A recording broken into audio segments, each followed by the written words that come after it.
Alrighty, everybody, welcome back to another episode of the KSL.com Game Center podcast. It is Friday, February 24th, and today's guest is me, actually. Today, we're going to talk about Real Salt Lake, which is the team that I primarily write about and cover for KSL.com, and their season starts this weekend. Tomorrow evening on the road against the Vancouver Whitecaps. So there's a lot of kind of buzz going around, a lot of excitement with the MLS season starting up, another professional team here in Salt Lake kicking off their season. So I thought I'd hop on the mic for a bit and kind of talk about maybe what to expect, what to get excited about, and you know what could happen not only this season but this week and in the coming weeks. Real Salt Lake, as I mentioned, on the road against Vancouver tomorrow night, 8:30 p.m. Mountain Time kickoff, and a little bit different this year, as I'm sure many of you know, especially those RSL faithful. Games this year are not being broadcast on TV. They are, as it goes in 2023, they're actually going to be streamed on the Apple TV app on something called MLS Season Pass.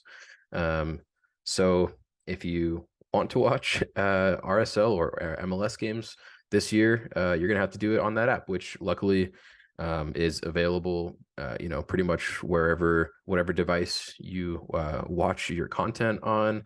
Not super expensive. You're looking at about $10 a month or so.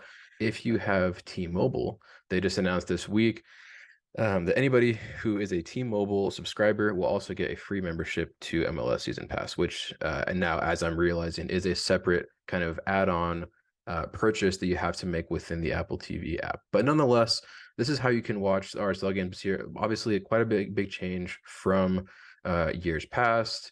But this is kind of the way things are going. So kind of an exciting development. And once you get that, you can watch all of the MLS games. So for whatever reason, if you want to check out next week's opponent, who happens to be the Seattle Sounders, who RSL has quite the history with, you can check out the Sounders game as well. So there's a lot more content, a lot more stuff to watch. There's going to be also non-live content, stuff that's made by the club, interviews with players, all that kind of fun stuff. So it's not just the games. You're paying for a little bit more than that. So yeah, if you do want to watch the games, go make sure you check out Apple TV. But let's get to what's actually going to be going on the field. So pretty similar team to the RSL team that made the playoffs last year. Had a first round game in Austin, and it ended up losing that game in penalties. But I think you could consider last season a success in many ways, having won against the Timbers on decision day to make it into the playoffs.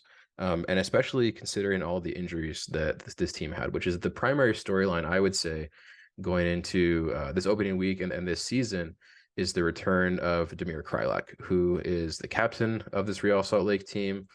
He's the last player that was selected to be an all-star for this team, probably their best player. Scores goals, assists, does a lot of really important things for this team that were missed last year. He played 3 games in 2022, was out with a pretty severe back injury, had surgery, had a long rehab process, is still dealing with some of those symptoms from the back injury, but has been able to play as many as 45 to 60 minutes in preseason games so far. So the hope is that RSL has its captain, all-star, and best player back, which is an upgrade over at least how they finished the season last year. They did lose a pretty important player in Sergio Cordova, who scored 2 goals in that playoff game against Austin. He was the primary striker for Real Salt Lake last season, and he does not return. In fact, he is on Vancouver now, part of the Whitecaps club. I'm not sure if he'll be playing tomorrow because pretty recent acquisition. I'm not sure, with the visa and all that fun stuff, which has caused problems as well for RSL's international players. Not sure if he'll be playing tomorrow, but still kind of a funny, ironic moment there. As for who else will be suiting up, lacing up the boots for RSL, in addition to hopefully Kreilach starting tomorrow night, Rubio Rubin, who many have viewed as kind of the replacement for Sergio Cordova in the striker position, not able to play tomorrow due to a previous red card that he received yellow card accumulation, I believe, actually. So he'll be out. Look for Anderson Julio to start up top for Real Salt Lake. Super fast, dynamic, kind of goal scoring type.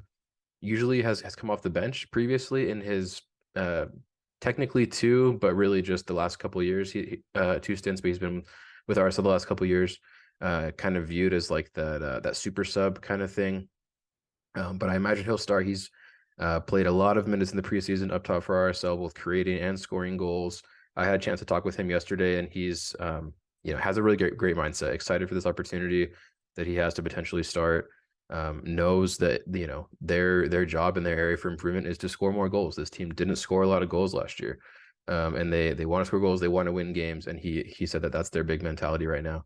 And that kind of that offensive improvement, especially when it comes to finishing in front of goal, is something that has been emphasized a lot over the last couple months by head coach Pablo Mastroeni in their practices and their preseason games and everything. I've had a chance to kind of observe and also talk with them about these kinds of things. And going back to Sergio Cordova, that was a big weakness for him. He was not the best finisher in front of goal, and that left a lot of points, a lot of goals on the table for RSL. And so you hope that both with the players that are replacing him in the attack, and also the improvement that they've been able to see in the offseason can hopefully result in more goals. Who else have they brought in to help on the offensive side of the ball? Well, the biggest transfer fee in club history was made during this offseason for Carlos Andres Gomez, who is a 22-year-old Colombian winger. He has played. Oh, he's only played in Colombia. Quick, really athletic kind of playmaker. I've heard that he is probably the fastest player on the team, and that's saying a lot because Anderson Julio is also very fast. And he's going to be pushing the pace for RSL along those wings, opposite of Jefferson Savarino, a Venezuelan who I think last year, in the absence of Krylak, was this team's best player. Created a lot of goals, scored a lot of goals when they weren't finding those via other avenues. So having those two on the wings, I'm not sure if Gomez will start necessarily tomorrow. He's only been with the team for a couple weeks now. But certainly an option there. If he doesn't start, I imagine he will play in some capacity. So those are kind of like the big additions. Krylak certainly seen as an addition because of the injury he suffered last year and not being with the team a lot. He'll be back. Look for Thomas Gomez to be in there and Anderson Julio to start up top. And then the other big change for RSL in this offseason was losing a fan favorite, a guy who's been around for a while and is a homegrown player in Aaron Herrera, who was the starting right back for this team. He was traded to Montreal, no longer with the team. And with that, it kind of there's a bit of a switch that happens in the defense for RSL. Luckily, you still have your two starting center backs in Marcelo Silva and Justin Glad. But Andrew Brody, who played mainly at left back last year as a right-footed player, will move to the right side and take Aaron Herrera's spot as the right back, which leaves 33-year-old Brian Oviedo, one of now three Brians on this Real Salt Lake team, all spelled differently, to be the left back for this team to replace Andrew Brody. He came on in the middle of last season, played here and there a little bit, and then went on and played in the World Cup with Costa Rica. So, kind of an experienced veteran, obviously with, being 33 years old, maybe not going to be able to go every game, but I think he's looking like the day one starter with just the experience that he brings in and his ability on that left side. The other addition, another Brian that was brought in just within the last week or so, is Brian Vera, who similarly plays, in the defense, mostly along that left side, but might be asked to be a backup as well in the center back position behind a guy like Marcelo Silva. He is not with the team yet due to visa immigration stuff. He's coming from Colombia, and hopefully will be joining the team in the next few weeks. So will not be a factor tomorrow in Vancouver. But in the next, over this season, Brian Vera is certainly someone to look for in the defense. So that's kind of what we're looking at as far as starting lineup tomorrow. There's a few options in the midfield that could go. Pablo Ruiz, Brian Ojeda are kind of like the main options there.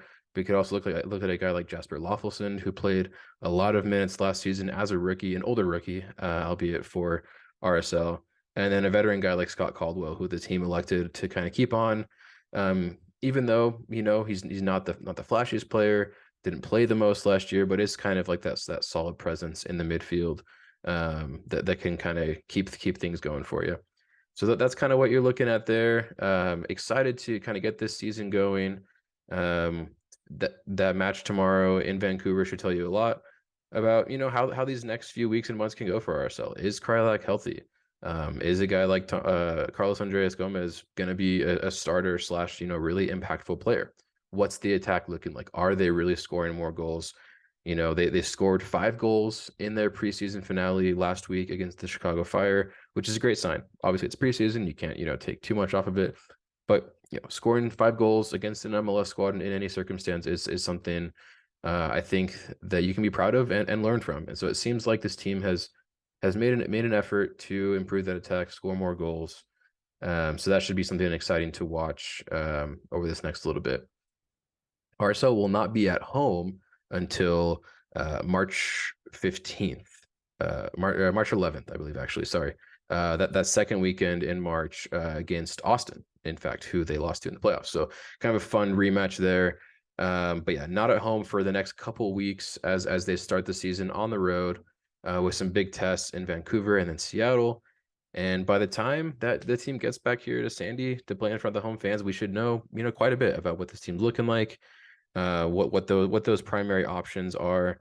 I think you can definitely feel comfortable with the guys that they're bringing back to kind of maintain that consistency from last season. Justin Glad, who I think one of the better center backs in MLS for sure.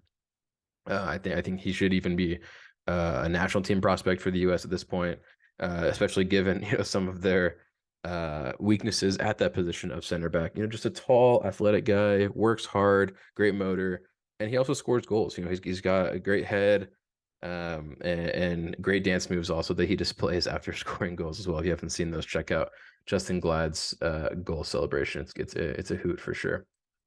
But yeah, that's just kind of wanted to hop on, give that quick preview.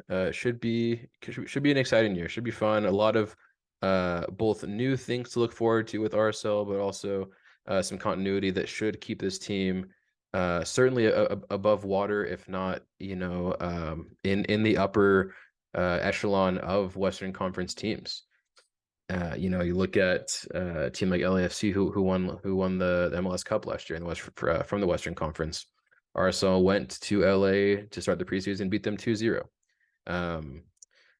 They were going to have a big kickoff to the season tomorrow night in LA against the LA Galaxy. That game, however, has been canceled, unfortunately, due to weather.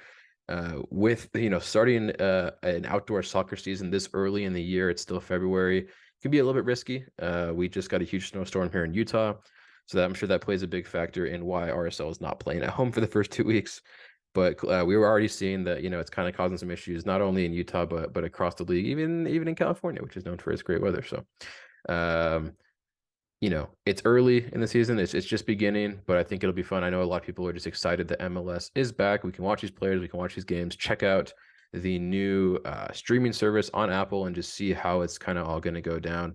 It could be crazy, it could be a mess, but hey, it's our MLS mess, right? So hope you guys enjoy it.